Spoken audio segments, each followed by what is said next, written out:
அந்த ஞாயிற்றுக்கிழமை சுகுணாவும் நரேந்திரனும் மிக்க சுறுசுறுப்பாக இயங்கினர். வீட்டில் விதவிதமான காய்கறிகள் குவிந்தன. சுகுணா வீட்டை சுத்தப்படுத்தினாள். புதிய திரைச்சீலைகளை ஜன்னல்களுக்கு இட்டு அழகுபடுத்தினாள். வரவேற்பறை சோபா அறையில் சிறிய முக்காலி வந்து அமர்ந்தது.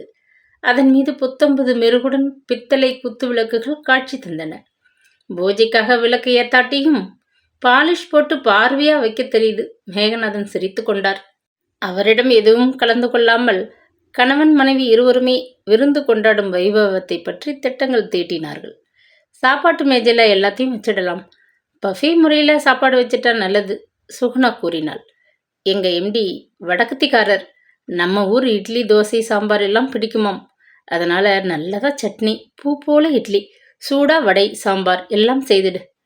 எல்லாம் கவனமாக செய்யணும், ஜாக்கிரதை, மனைவியிடம் எச்சரித்து விட்டிருந்தான் நரேந்திரன். யாருக்கோ விருந்து, நமக்கென்ன என்ற பாவனையில் பலமுறை வெளியே போய் வந்து கொண்டிருந்தார் மேகநாதன். சுந்தரத்துடன் பலமுறை பார்த்து பேச வேண்டிய விஷயங்கள் அவருக்கு. உங்கள் அப்பா சும்மா அலைஞ்சிக்கிட்டே இருப்பார். ஒழுங்காக நல்ல துணி கூட போட மாட்டார். வேணும்னு கிழிஞ்ச சட்டையை போட்டுக்கிட்டு நம்ம அவமானப்படுத்திட்டா என்ன செய்யறதுன்னு ஒரே கவலையாக இருக்கு என்று கையை பிசைந்தாள் சுகுணா. வேறு சமயமாக இருந்தால் மேகநாதனே மகனுக்கும் மருமகளுக்கும் உதவி இருப்பார். வீட்டை சுத்தம் செய்து சமையலில் ஒரு கை கொடுத்திருப்பார்.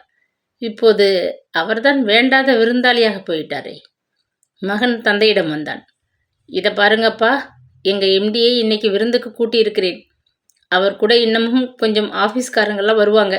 அதனால் தயவு செஞ்சு நீங்கள் வெளியே வந்து அவமானப்படுத்துகிற மாதிரி எதுவும் செய்திடாதீங்க, கண்டிப்பாக கூறி வைத்தான். உங்கள் ஆஃபீஸ்காரங்க கண்ணில் படக்கூடாது, அவ்வளோதானே, மேகநாதன் கசப்புடன் கூறினார். அதுக்காக சமையல் பக்கமே வராமல் போயிட்டா எனக்கு? சுகுணா கணவனை தூண்டினாள். சுகுணாவும் நானும் பேசிக்கிட்டே இருக்க வேண்டி வரும். அப்போ ஏதாச்சும் அடுப்பில் இருக்கிறத கவனிச்சுக்கணும். மகனது தயக்கத்தை கண்ட மேகநாதனுக்கு வெறுப்புடன் சிரிப்பும் வந்தது. அவனுக்கு அப்பாவை காட்டிலும் ஓர் உதவியால் தேவை, அவ்வளவே. சரி, மேகநாதன் அறையினுள் மறைந்தார். சிறிது நேரத்தில் வாயிற்புறத்தில் கார்களும் ஸ்கூட்டரும் ஆட்டோவுமாக ஓசைப்பட வந்து நின்றன. சுகுணா அலங்கார வள்ளியாக வந்தவர்களை வரவேற்று கொண்டிருப்பது அவர் காதில் விழுந்தது. இடையிடையே நரேந்திரன் உள்பக்கம் வந்து கண்காணித்து விட்டு போனான். சாப்பாட்டு மேஜை மீது பீங்கான் தட்டுகளை அடுக்கி வைத்தார் மேகநாதன். ஸ்பூன்கள், முள் கரண்டி இத்தியாதிகளையும் அழகாக வைத்தார். சுகுணா மேஜை மீது பளபளப்பான ஸ்டீல் பாத்திரங்களில் வைத்திருந்த டிஃபன், சட்னி வகைராக்களை நோட்டம் விட்டாள். எல்லாம் ரெடியாப்பா? நரேந்திரன் எட்டி பார்த்தான். மேகநாதன் தலையை அசைத்துவிட்டு அடுப்பாங்கரை மேடை அருகே வந்தார். அடுப்பின் மீது எண்ணெய் சட்டி புகைந்து கொண்டிருந்தது. மனமும் கூடவே புகைந்தது. அநியாயம். பெற்ற தகப்பனை மற்றவர்களுக்கு பெருமையுடன் அறிமுகப்படுத்த முடியாவிட்டாலும் போகட்டும். அடுப்படியில் எடுபிடி ஆளாக அல்லவா இருக்க வைத்து விட்டான். பற்களை கடித்து கொண்டவர் சூடாக வடைகளை பொரித்து எடுத்தார். எம்டி தயாசேகர் கரகரப்பான வடைகளை வாயில் எடுத்து ஒரு கடி கடித்தார். எக்ஸலண்ட், உங்கள் வீட்டு சமையல்காரர் ரொம்ப நல்லாவே செய்திருக்கிறார். லவ் இட், நாக்கை சப்பு கொட்டினார். இதுதான் தருணம் என்று சுகுணா மேலும் 2 சூடான வடைகளை சட்னியுடன் சென்று பரிமாறினாள். இட்லிகளும் வடைகளுமாக அரை மணி நேரத்தில் மேஜை காலியாகி வெறும் எச்சில் தட்டுகளுடன் காட்சியளித்தது. சுட சுட காஃபியை பருகிய நரேந்திரனது எதிர்காலத்தை பற்றி பேசிக் கொண்டிருந்தார் எம்டி தயாசாகர். அவரது தயவை சம்பாதிப்பதில் கணவனும் மனைவியும் கண்ணும் கருத்துமாக இருந்தனர். விருந்து முடிந்து யாவரும் விடைபெறும் சமயம் தயாசாகர் உற்சாகத்துடன் கூறினார். இத்தகைய அருமை விருந்தை கொடுத்த உங்கள் மனைவிக்கு என் பாராட்டுதல்கள். சற்று யோசித்துவிட்டு, முக்கியமாக மொறுமொறுவென்று வடையை தயாரித்தாரே உங்கள் சமையல்காரர், அவரை பாராட்டி விட்டுத்தான் போக வேண்டும்.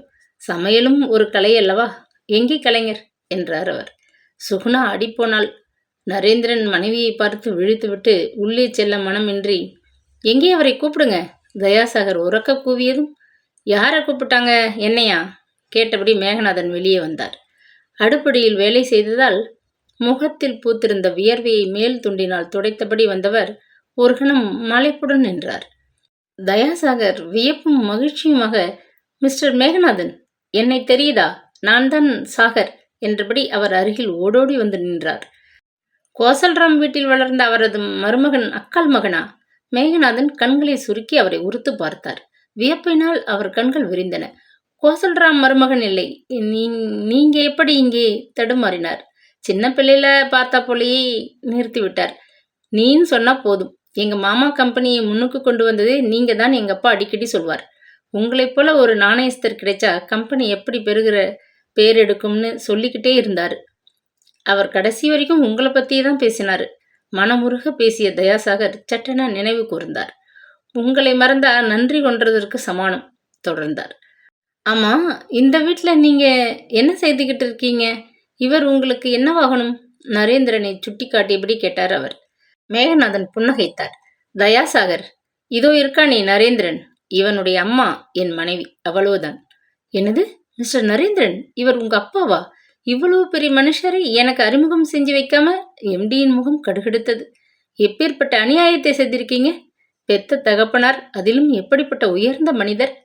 கால் செருப்பை விட கேவலமா உணர்ச்சி வசப்பட்டவராய் என்னையாவது ஆசீர்வாதம் செய்யுங்க என மேகநாதன் காலில் நெடுஞ்சான் கிடையாக விழுந்தார். சற்று நேரத்தில் நரேந்திரனிடமோ சுகுணாவிடமோ முகம் கொடுத்து பேசாதவராய் தயாசாகர் திரும்பி போய்விட்டார்.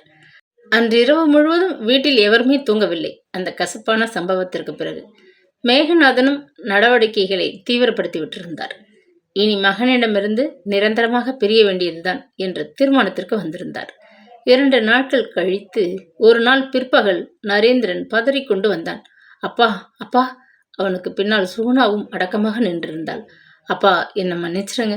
உங்க பெருமை தெரியாம உங்களை ரொம்ப கஷ்டப்படுத்தி விட்டோம். இருவர் கண்களிலும் நீர் வடிய ஆரம்பித்தது. எதற்காக இந்த புது திறப்பம்? குழப்பத்துடன் மகனை பார்த்தார் மேகநாதன். அப்பா, எனக்கு ஆபீஸ்ல ஒரு ப்ரமோஷன் வர இருந்தது. அன்னைக்கு வந்தாரே எம்டி தயாசாகர், அவர் மனசு வச்சத்தான் எனக்கு பதவி உயர்வு கிடைக்கும். ஆனா வார்த்தைகள் தடுமாற நரேந்திரன் தத்தளித்தான். நீங்க ஒரு வார்த்தை சொன்னாத்தான் உங்க மகனுக்கு பதவி உயர்வு கிடைக்கும், சுகுணா அரற்றினாள். அப்படியா? நரேந்திரன் வேலையில் ரொம்ப கெட்டிக்காரனாச்சே, பதவி உயர்வு தன்னால் கிடைச்சிருக்குமே. கிண்டல் தொனிக்க மேகநாதன் பேசினார். பதவி உயர்வு கிடைச்சிருக்கும். அன்னைக்கு உங்களை இங்கே பார்த்த பிறகு ரொம்ப கோபமாக இருக்கார். அப்பா, ப்ளீஸ் எனக்காக ஒரு போன் செய்யுங்க போதும். என் எதிர்காலம் உங்க கையில் தானப்பா இருக்கு. நரேந்திரன் மன்றாடினான். மாமா, நடந்ததை எல்லாம் மறந்துடுங்க. இனிமே நாங்க உங்களை நல்லா கவனிச்சுக்கிறோம். மேகநாதன் உரக்க சிரித்தார். சுகுணா, உன் புருஷன் என் மகன். அந்த கடமைக்காக தயாசாகருக்கு ஃபோன் செய்திடுறேன். என்னால் எந்தவிதமான பதவி உயர்வும் அவனுக்கு வராமல் போகக்கூடாது. கவலைப்படாதே. அப்பா, நரேந்திரன் விழிகளில் நீர் பளபளத்தது. ஆனால் இனிமேல் என்ன கவனிச்சுக்கிற சிரமத்தை உங்களுக்கெல்லாம் நான் தரமாட்டேன். என்னப்பா சொல்றீங்க? நரேந்திரன் பதறிப்போனான். பல நாளா யோசிச்சு செய்த முடிவுதான். தாம்பரத்தில் ஒரு சிறு தோட்ட வீட்டை நாங்கள் 4-5 வயதானவங்க சேர்ந்து வாங்கியிருக்கிறோம். என் பங்குக்கு 10,000 ரூபாய் கொடுத்து விட்டேன். சுந்தரம் அவருடன் கூட 4-5 பேர்கள் வயதானவர்கள் எல்லோருமாக சேர்ந்து நிம்மதியாக இருப்போம். சமையல் கலைதான் எனக்கு கைவந்த கலை. மற்றவங்க ஆளுக்கு ஒரு வேலையை பகிர்ந்து கொண்டு செயல்படுறதா தீர்மானம் செய்துட்டு இருக்கோம். இனிமே இந்த கிழவன் தொல்லை உங்களுக்கு இருக்காது என்றார். அப்பா என்ற நரேந்திரன் சிறு குழந்தையைப் போல் தேம்பி அழலானான். அந்த கண்ணீருக்கு உறையக்கூடாது என மனதை திடப்படுத்தி கொண்டார் மேகநாதன்.